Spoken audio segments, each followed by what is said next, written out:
Oke, selamat sore teman-teman. Maaf ya, Zoom-nya tadi bukanya agak telat. Baik, oke kita mulai ya untuk market review kita hari Senin ini ya. Oh ya, sebelumnya saya mau say thank you dulu ya buat teman-teman yang sudah hadir kemarin yang di Kopdar. Ya, total ada berapa ya? Ada 20-an lah ya, antara 24 atau 25 gitu ya. Sampai kayaknya kita kehabisan meja di belakang ya. Jadi apa ya? Ya kemarin Kopdar itu juga sekarang simulasi buat nanti bootcamp ya. Bootcamp juga nanti kita akan adakan di tempat itu. Jadi kalau lihat keadaan kemarin, ya kita berarti mungkin tidak akan terlalu ini ya, tidak akan terlalu gede-gede banget mengenai bootcampnya ini. Sebentar.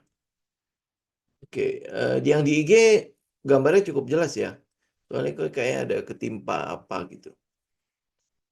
Oke, baik. Oke, kita lihat hari ini ya. Hari ini kita mau bicarain apa? Saya mungkin juga tidak terlalu banyak topik-topiknya. Kita mungkin ya nge-review sebentar gitu ya buat saham-saham yang sudah kita ikutin selama ini. Terutama mungkin teman-teman yang teman-teman ikutin kayak Goto ya, kayak Goto.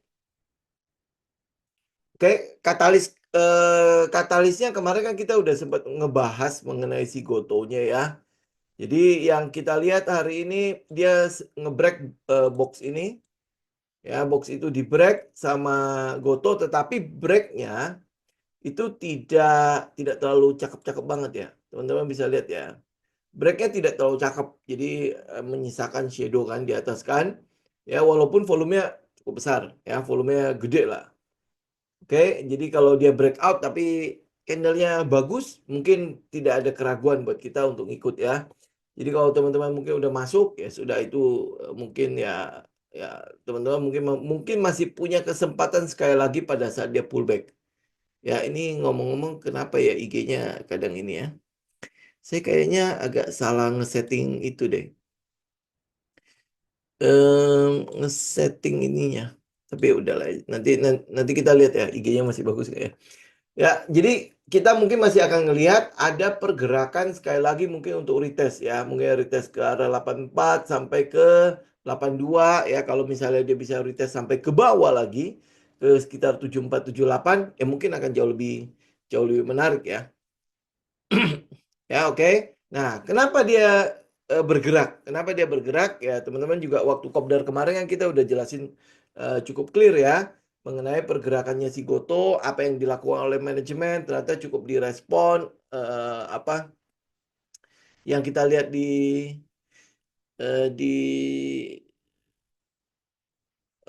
sebentar ini kayaknya saya harus ganti apanya gitu. Soalnya di IG kayaknya itu ya, kedap-kedip ya. Ya, oke.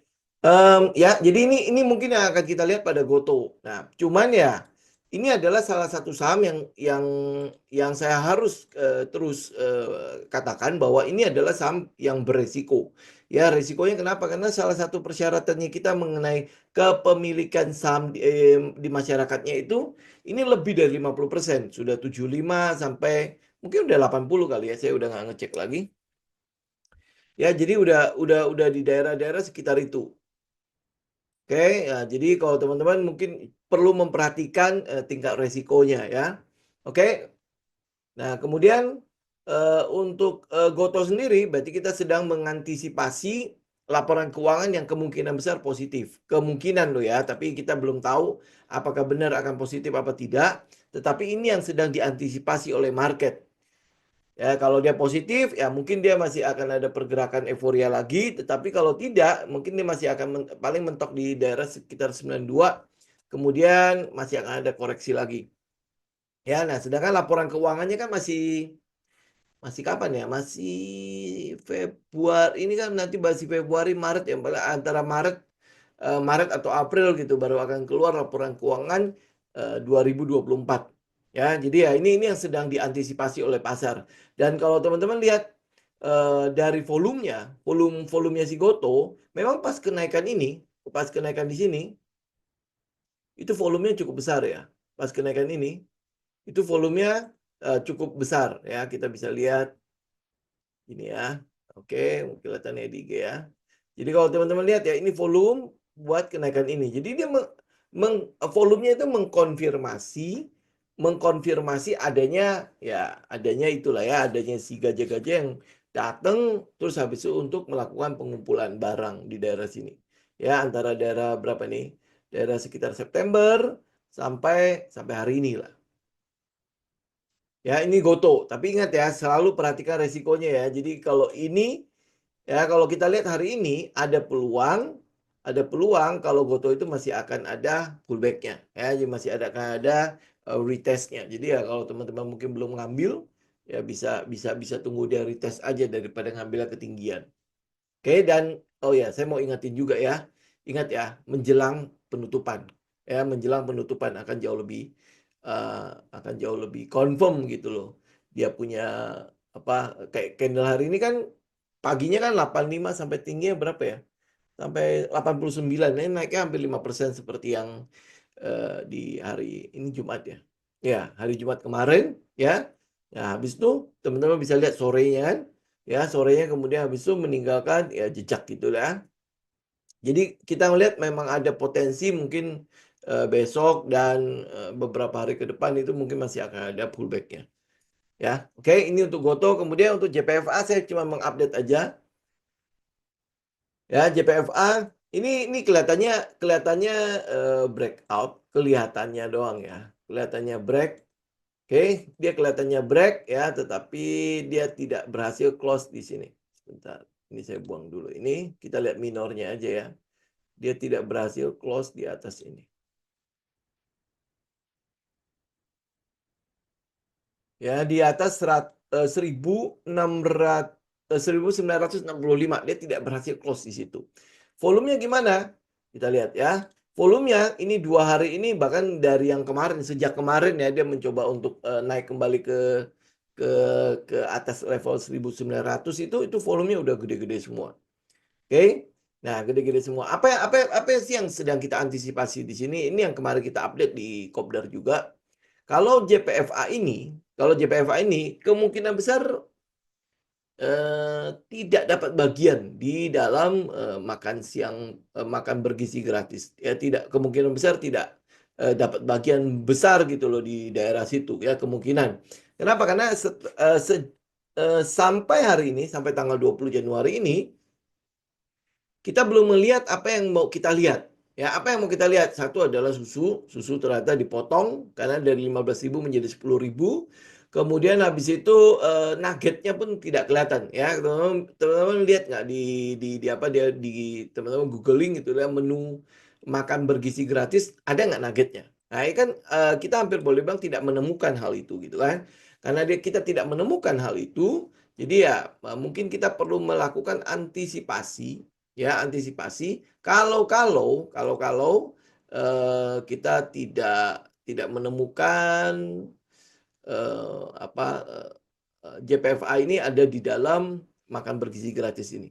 Ya, yang kita butuhkan kan adalah ada loh ya si minimal produknya dia lah.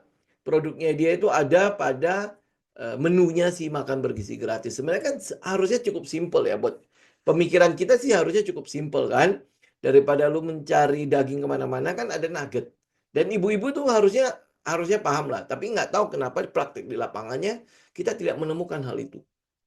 Ya, kita tidak menemukan hal itu. Jadi kita nggak tahu apakah memang akhirnya dia menarik diri karena terlalu murah atau seperti apa, kita nggak tahu. Nah, kemudian habis itu apa yang kita nantikan itu adalah data dapur-dapur umum yang dibikin oleh si JPFA. Ya, nah jadi sementara ini apa yang kita antisipasi dari kenaikan, mungkin nanti akan ada kenaikan pada JPFA. Apa yang mau kita antisipasi dari situ? Yang kita mau antisipasi adalah laporan keuangannya saja. Ya, ini jadi sementara ini kalau kalau dia mungkin nanti ada pergerakan, itu pergerakannya kemungkinan besar akan mengantisipasi price in untuk laporan keuangan 2024 yang cukup bagus. Ya, ini paling kita akan lihat JPFA di daerah situ. Tapi kalau untuk makan bergizi gratisnya, nah ya udah kita nunggu beberapa waktu lagi ya. Karena kita juga mesti update juga kalau kondisi di lapangan sekarang itu lagi ribut mengenai anggaran kan.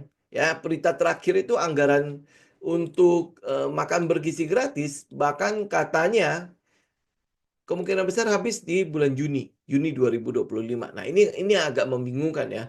Padahal anggaran itu harusnya sudah ada.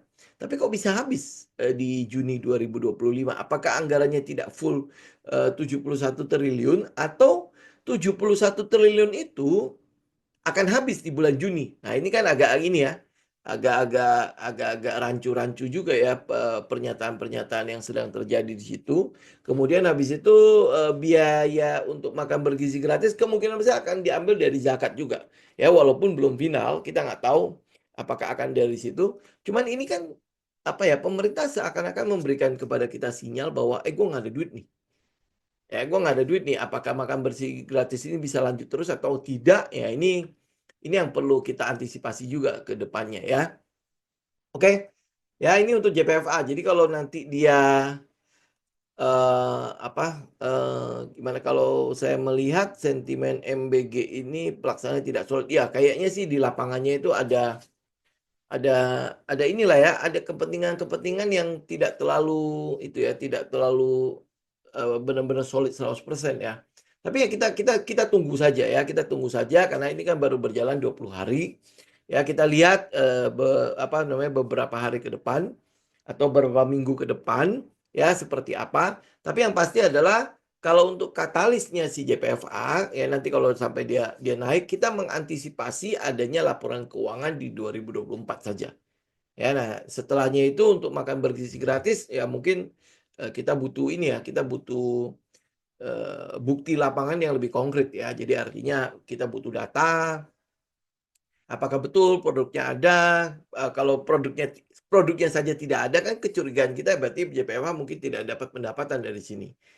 Gitu ya. Oke, ini update untuk JPFA, kemudian apalagi saham yang lain itu misalnya kayak TAPG. Ya, TAPG kita lihat itu adalah dia pullback. Ini adalah pullback-nya ya. Nah, apakah dia udah selesai? Ya kita tinggal tunggu. Kalau saya naikin ini harusnya udah kelar. Ya, ini juga turunnya juga dengan volume yang rendah.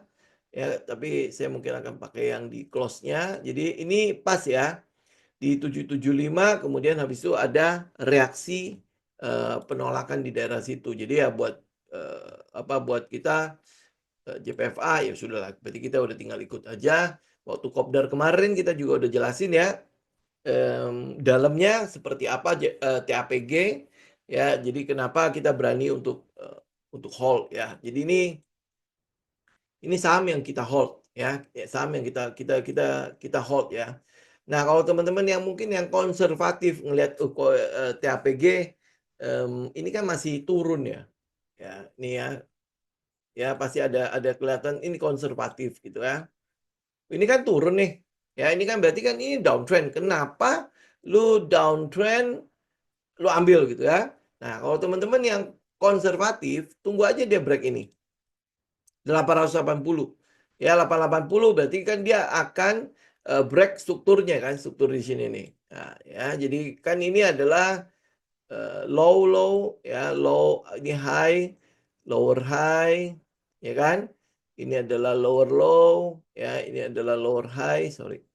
Ya, ini adalah lower low lagi, ini adalah lower low lagi ya. Jadi kalau ini kita lihat marketnya, struktur marketnya itu kan harusnya ini adalah downtrend. Ngapain gua ambil?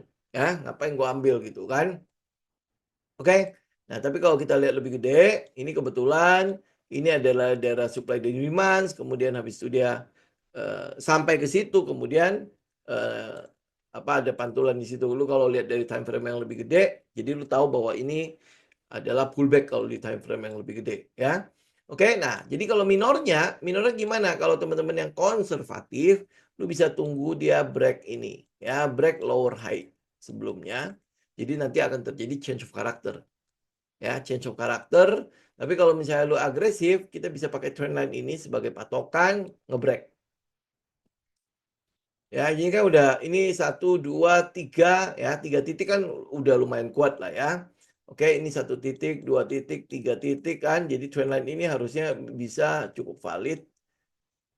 Ya, trendline itu cukup valid untuk kita lihat bahwa ini ada permulaan pembalikan arah pada trend TAPG ya. Kemudian habis itu setelah dia break, pullback. Ini adalah pergerakan umum atau pergerakan yang rumlah yang terjadi pada price actions. Jadi setelah break, kemudian dia akan ada pullback-nya ya. Jadi kalau makanya kan sering kita menggunakan dua metode ini untuk kita entry kan, break dan pullback gitu kan. Oke, dan stop loss-nya juga udah harusnya udah cukup clear ya di daerah di bawah 700. Ya, jadi udah tinggal kita ikut. Itu kalau teman-teman yang agresif. Teman-teman yang konservatif tunggu dia break 880. Ya, hanya untuk memastikan bahwa perubahan pada trendnya itu sudah terjadi. Jadi dari minor ini yang daily ya, ini time frame daily. Dari minornya yang tadinya downtrend ya membentuk lower high dan lower low ya. Nah, itu kemudian lower high-nya itu di break, sudah di break ya, sudah. Jadi trend yang tadinya downtrend sudah patah. Ya, nah kalau dia sudah patah, sudah terjadi change of character lagi. Ini minornya. Ya, lu baru masuk di daerah situ itu nggak masalah karena kan tergantung tipe trader macam apa kan kita kan. Jadi lu tinggal ikutin gayanya ya. Jadi kalau lu yang agresif jangan ikut yang kalau lu agresif jangan ikut yang konservatif karena lu bakalan nggak betah lah ya. Oke. Itu untuk TAPG, kemudian satunya lagi adalah Avia. Oh, sebelum Avia ini biar singkat aja kayak Raja. Raja itu udah all time high, ini udah saham yang tidak perlu lu kejar lagi. Kalau lu punya berarti lu hold ya, itu aja. Ya, ini hold kemana? Karena ini all time high berarti ini all time high kan. Karena dia all time high berarti sky is the limit. Jadi lu hold aja ya sampai dia break lah ya. Ini itu udah nggak terlalu perlu kita bahas terlalu banyak ya. Katalisnya masih cukup oke kok. Ya, kemudian Avia. Avia ini ya yang mau kita tunggu itu adalah volume. Bentar, mana volumenya? Yang kita mau tunggu dari Avia itu adalah volumenya. Ya, nah volumenya sampai sekarang sampai hari ini itu belum keluar. Ya. Oke, ini Avia. Jadi kalau teman-teman lihat ini volumenya udah ya, saya buang volumenya ya biar lebih bersih. Oke, kita lihat ya. Kalau kita dari awal kita ikutin Avia, ini sudah spring. Ini sudah spring ya walaupun turunnya dengan volume gede. Kemudian sudah V-shape ya, sudah V-shape. Kemudian ini bisa jadi efek dari buyback ya. Bisa jadi kita nggak tahu ya. Nah, yang kita mau tunggu itu adalah hold-nya. Ya, hold. Ini kan masih belum hold. Ya, jadi kalau udah begini, teman-teman bisa menggunakan komet saja, ya komet. Jadi untuk lebih pastinya buat lu masuk. Ya, ini adalah satu, ini adalah potensi dua. Sebentar saya gedein aja deh.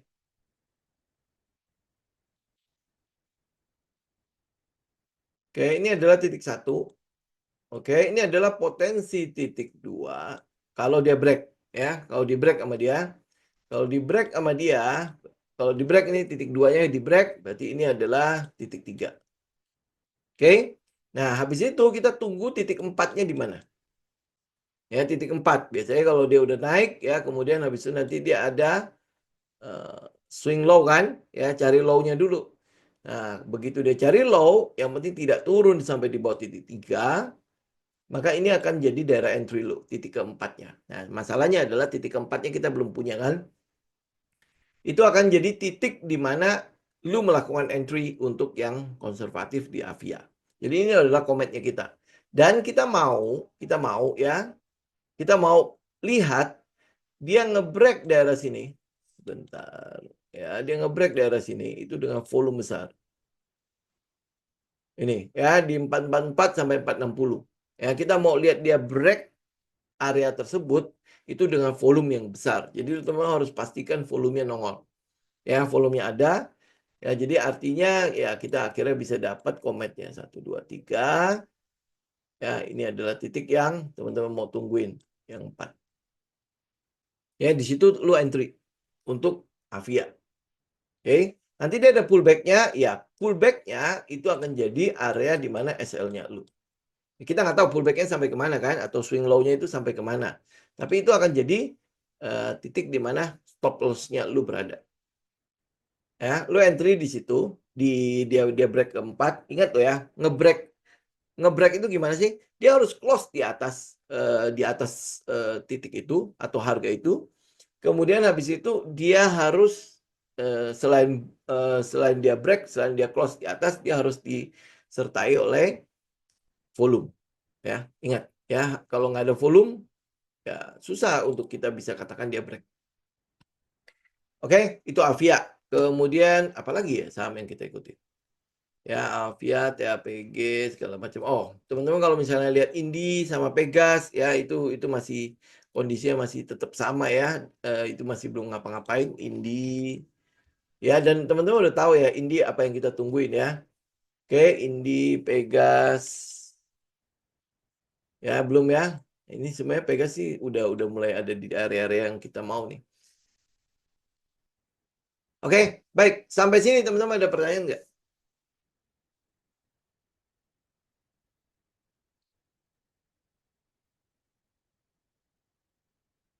Oke.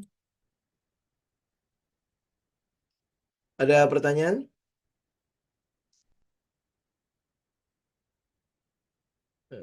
Stop. Oke.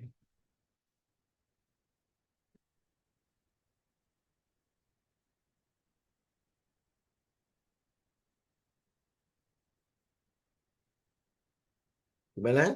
Ada? Kalau nggak ada, ini harusnya cukup clear lah ya. Saya cuma mengupdate itu aja. Jadi kalau tidak ada, maka mungkin live kita hari ini saya cukupkan untuk di sini ya. Nanti kita sambung lagi hari Rabu ya. Hari Rabu mendatang kita sambung lagi ya. Siapa tahu nanti ada update yang lebih baik, lebih cakep ya. Nah, tapi yang sekarang adalah, oh ya, hari ini kan adalah pelantikannya si Trump ya. Berarti besok itu sudah acaranya dia nih. Jadi teman-teman ya tinggal ikutin aja lah ya. Kalau yang global udah kayak gitu aja ya. Kita mungkin kalau global udah susah lah untuk ngikutin si Trump ya. Tapi kita mungkin akan berfokus pada apa yang ada di dalam negeri. Terutama ini menjelang laporan keuangan ya. Jadi nanti akan masuk Februari, akan masuk Maret. Itu kan adalah musimnya si laporan keuangan. Biasanya indeks harga saham gabungan itu akan cukup bagus. Ya karena apa, prestasi di tahun 2024 kan masih cukup bagus kan. Ya, jadi ya kita melihat ada potensi laporan keuangannya juga masih cukup bagus-bagus. Jadi ya masih ada inilah, masih ada pergerakan untuk mengantisipasi laporan keuangan yang bagus-bagus itu ya. Kalau untuk si ISG kita tunggu dia break 7.200. Jadi kalau dia udah stay di atas 7.200, kita masih melihat ada potensi dia akan menguji kembali ke daerah 7.500. Tapi ini potensinya downtrend ya, tetap ya. Oke. Kemudian kita coba lihat WRG. Kenapa WRG? WRG keren banget ya. Ya.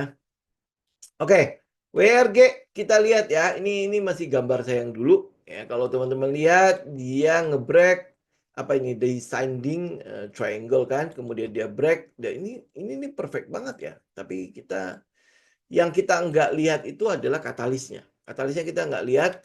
Jadi dia break, kemudian habis itu sempat pullback. Ini keren banget lah. Iya betul ya. Ya teman-teman bisa lihat ya. Ini saya gedein aja. Nah, ya teman-teman lihat ya, ini jelas pullback ya. Jadi dia break, ini break ya, volumenya gede, kemudian dia pullback, lihat ya volumenya nggak ada, kemudian dia naik kembali, volumenya naik kembali. Nah katalisnya kan kita nggak tahu ya seperti apa, nanti teman-teman cek sendiri ya. Tapi secara teknikal ini udah cukup oke. Kita mungkin kalau teman-teman, saya nggak tahu ya katalisnya seperti apa, teman-teman cek ya. Kalau misalnya itu katalisnya bagus, semua bagus, ya teman-teman bisa tungguin dia pullback kembali ke daerah 98 atau 100.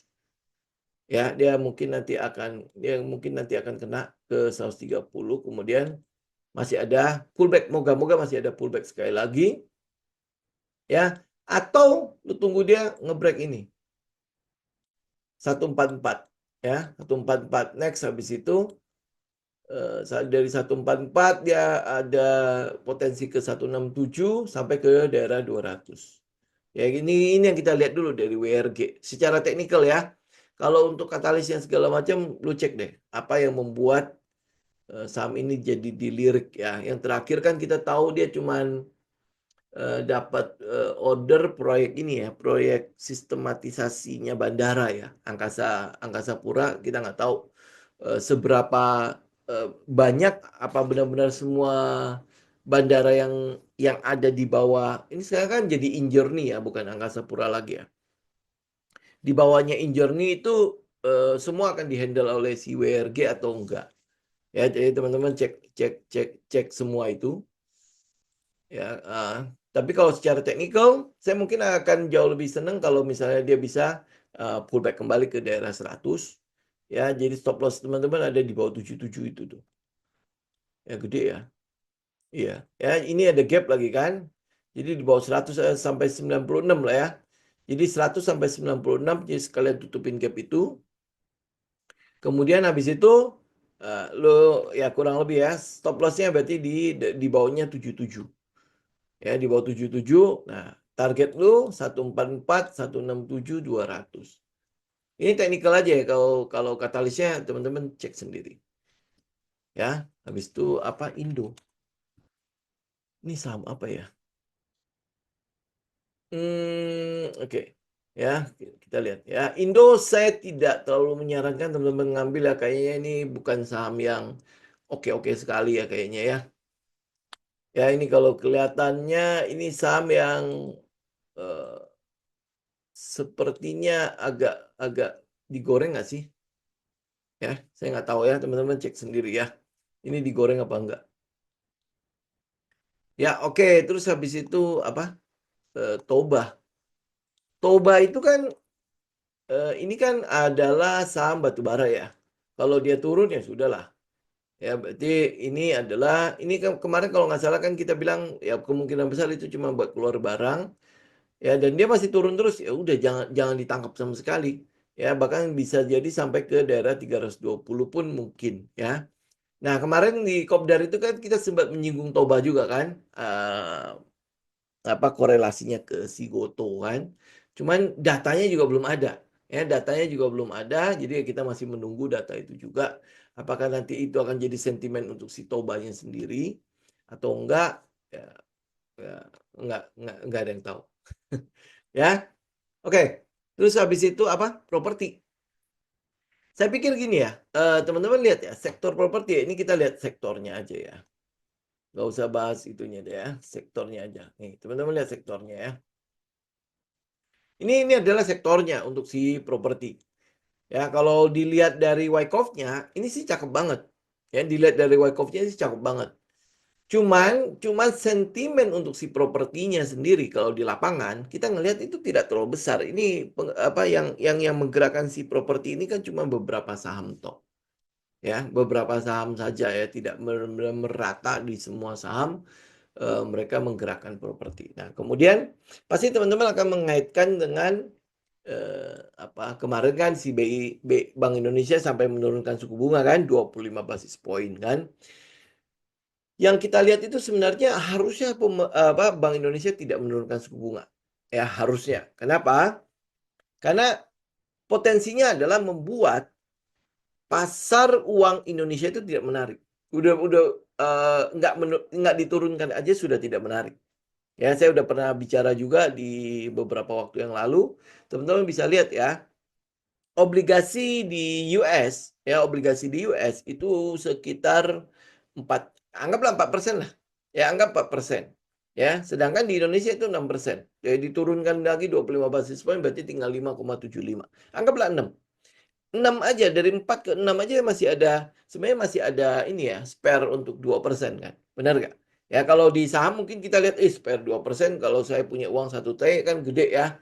Oke, benar ya. Kalau di saham ya, dan itu pun harus saham yang fundamental bagus. Nah, sekarang makanya sering kayak bilang kan jujur aja deh. Teman-teman kalau dihadapkan pada dua pilihan, gue punya uang, gue dihadapkan pada dua pilihan, ya pilih obligasi RI atau obligasi US. Kalau lu bisa beli di US, kalau lu bisa beli di Indonesia, lu pilih mana?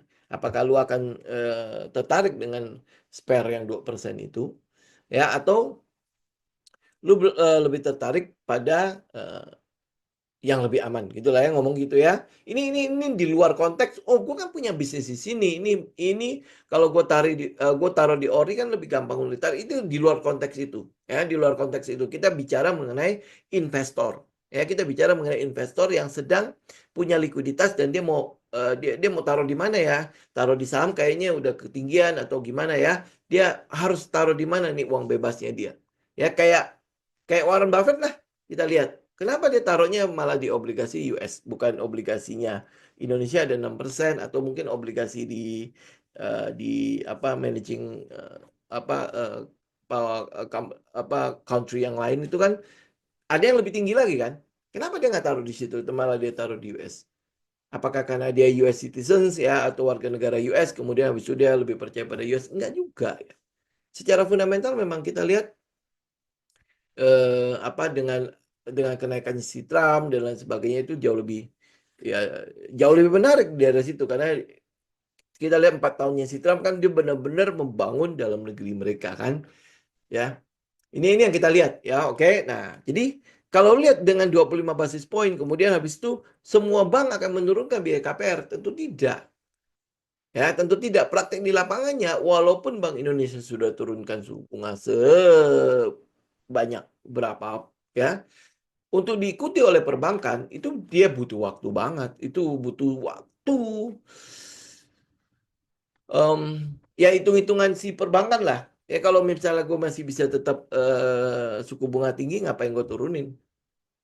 Gitu. Jadi ya nggak serta-merta akan diturunkan oleh bank. Gitu. Jadi 25 basis point betul itu sebuah kejutan di market ya, tapi apakah itu akan langsung menggerakkan properti? Saya pikir tidak. Ya, belum lagi di lapangan yang kita tahu itu daya beli lesu, ya, daya beli lemah dan lain sebagainya. Ya, inflasi malah udah jadi deflasi. Jadi untuk properti malah tidak terlalu gimana-gimana gitu ya buat saya. Apalagi mungkin tahun ini tidak terlalu tidak terlalu ada di daerah situ lah gitu ya. Nanti kita lihat ya, nanti di Q2 seperti apa ya. Tapi untuk sekarang mungkin tidak di daerah properti, Pak. Oke. Nah, Suni itu dapat oh ya. Oh, dapat. Ini dulu kan pernah kita bahas ya Suni ya. Sudah ini belum? Oh, belum bergerak kok. Ya masih dia masih belum bergerak nih si Suni. Tapi ya teman-teman masih bisa perhatikan ini saya buang dulu kotaknya ya. Nih. Ya, dia kan sideways kemudian oh ini udah sempat volume gede ya. Oke, nah kalau Suni ya, teman-teman ya ini udah tinggal kita perhatikan saja ya. Selama dia masih ada di daerah ini di atas 650 sampai 725 itu teman-teman udah bisa perhatikan aja daerah situ ya. Kalau dia bisa masuk kembali ke daerah 725 sampai ke 650 lu mungkin masih bisa kolek daerah-daerah situ apalagi dengan ada katalis apa tadi apa tender ya pengadaan casing untuk Pertamina 129 miliar kan harusnya itu menjadi sebuah ini ya sebuah tender yang lumayan gede ya tetapi ya ini teman-teman juga mesti ingat bahwa Suni itu nggak liquid-liquid sekali ya maksudnya kalau lu dananya terlalu besar masuk langsung ke situ itu pasti akan menggerakkan market sendiri ya, tapi ini teman-teman bisa perhatikan saya mungkin akan jauh lebih senang untuk ngambil Suni itu daerah 650 sampai 725. Oke. Ya, MDKA nggak usah diperhatikan lah Bu. Itu nih teman-teman lihat ya MDKA ya. Kemarin juga sempat ada yang bahas kan MDKA kan. Nih, ya. Ini udah nggak mungkin kita ambil gitu ya. Paling nutupin gap di 1765 udah. Ya, ini masih downtrend, ini masih downtrend berat malah. Ya, ini MDKA, INKP, Tekim juga kayaknya nggak ada katalis juga sama sekali daerah situ. Nggak benar ya. INKP, Tekim harusnya sama lah. Tuh, ya. Turunnya ini juga ini adalah trading plan kita ya kemarin kan kalau dia bisa break kita mau ikut nih sampai ke atas Ya, ternyata enggak, dia malah turun kan, jadi akhirnya stop loss lah. Ya, jadi ini masih turun nih. Jadi NKP Tekim masih enggak. DKFT invert head and shoulder. Coba kita lihat DKFT. Oke. Sekarang kita bicara mengenai nikel dulu ya. Kita bicara nikel dulu untuk tahun ini. Ya, ada isunya apa? Isunya mengenai oversupply nikel. Ya, oversupply nikel. Ya, kita nggak tahu bagaimana nikel nanti ke depannya. Tetapi untuk beberapa sentimen yang kita lihat di lapangan itu cukup negatif untuk nikel. Ya, cukup negatif untuk nikel. Ya, apalagi nikel ini kan sebenarnya kalau DKFT ya, DKFT kan dia hampir boleh dibilang dia ekspor ya. Secara fundamental dia oke kok. Ini adalah saham turnaround ya dan lain sebagainya. Cuman yang kita lihat adalah sentimen sektoralnya itu tidak terlalu mendukung gitu loh untuk nikelnya sendiri. Ya, jadi ya buat saya mungkin saya akan ini ya akan apa ya akan sementara tidak terlalu berharap pada nikel dulu sih. Ya, tapi kalau teknikal untuk DKFT sendiri oke. Cuma sektoralnya tidak bagus. Ya, sektoralnya tidak ada sentimen yang cukup positif ya untuk menggerakkan sektoralnya. Jadi kalau sampai nanti dia bergerak sendiri, nah itu kita was-was sendiri. Tapi kalau teman-teman udah punya ya lu tetap mau hold silakan. Ya karena teknikalnya masih cukup oke kok. Kemudian kita lihat sebentar ya. EMA 50 yang di mana? EMA 50 ya kan masih di daerah bawah ya. Ini masih potensi untuk strong uptrend banget ya untuk si DKFT. Lu lihat dari ini dari pergerakan moving average-nya ya. Ini emang 200-nya masih di bawah, 50-nya masih di atas, masih cukup utuh. Kemudian 20-nya juga masih utuh dari atas ya. Jarak untuk ke 200-nya juga masih cukup jauh ya. Jadi masih trennya itu masih cukup kuat gitu ya. Trennya masih cukup kuat. Saya pikir dalam waktu dekat yang akan di-price in oleh DKFT itu adalah laporan keuangan lagi. Karena laporan keuangannya udah pasti bagus. Ya, teman-teman bisa lihat ya kan dulu dia rugi seperti apa, kemudian tidak ada produksi karena nggak ada penjualan karena nggak ada smelter segala macam kan. Nah, sekarang smelternya kan sudah bertambah. Kapasitasnya juga bertambah dan lain sebagainya. Teman-teman tahu lah DKFT itu sudah sempat kita bahas. Kalau lu udah punya barang, lu tinggal hold. Kalau lu belum punya barang, saya mungkin tidak terlalu menyarankan teman-teman ikut ke sana. Kenapa ya? Karena nggak ada katalisnya. Jadi base kenaikannya nanti gimana? Ya paling lu katalis paling dekat itu adalah laporan keuangan doang paling. Ya jadi kalau lu tetap tetap ikut ya ambil ini aja, ambil break ya, break trend line ini kan. Sebentar ya gambarin aja.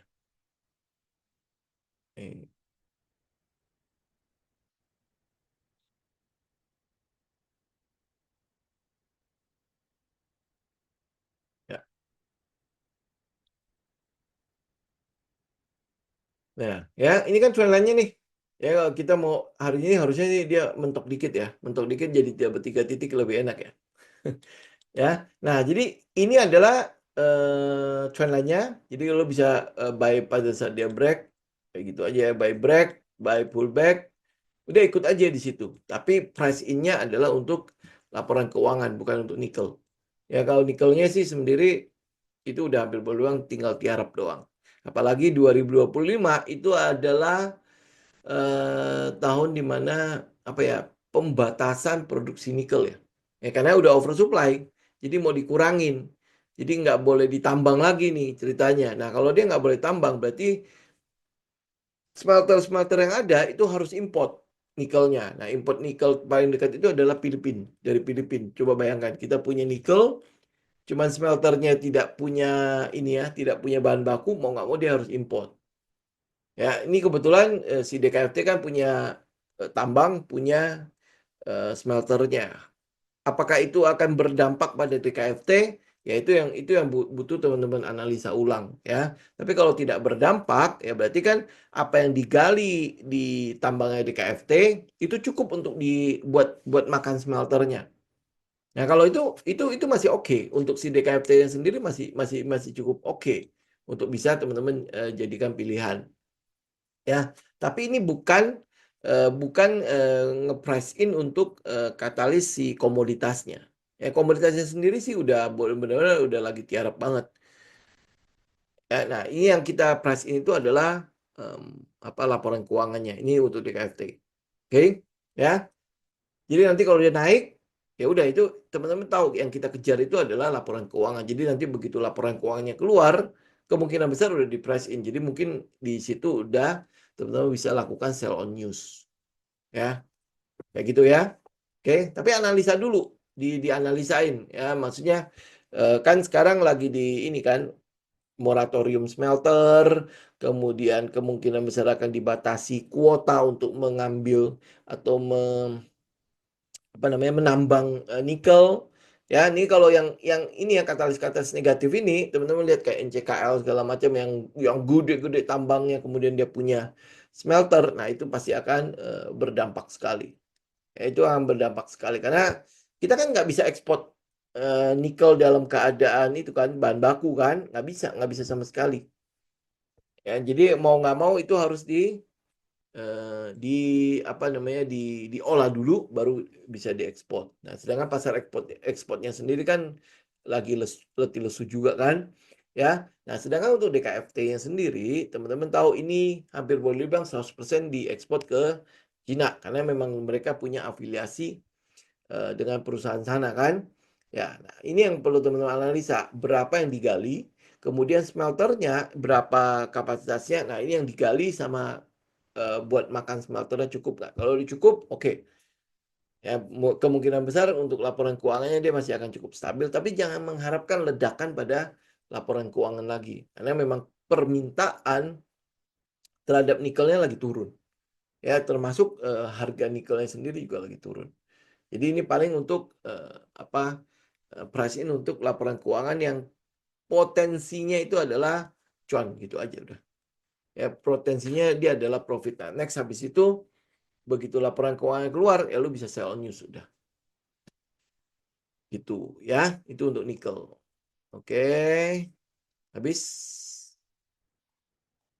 Ada lagi ya? Bener kan habisnya?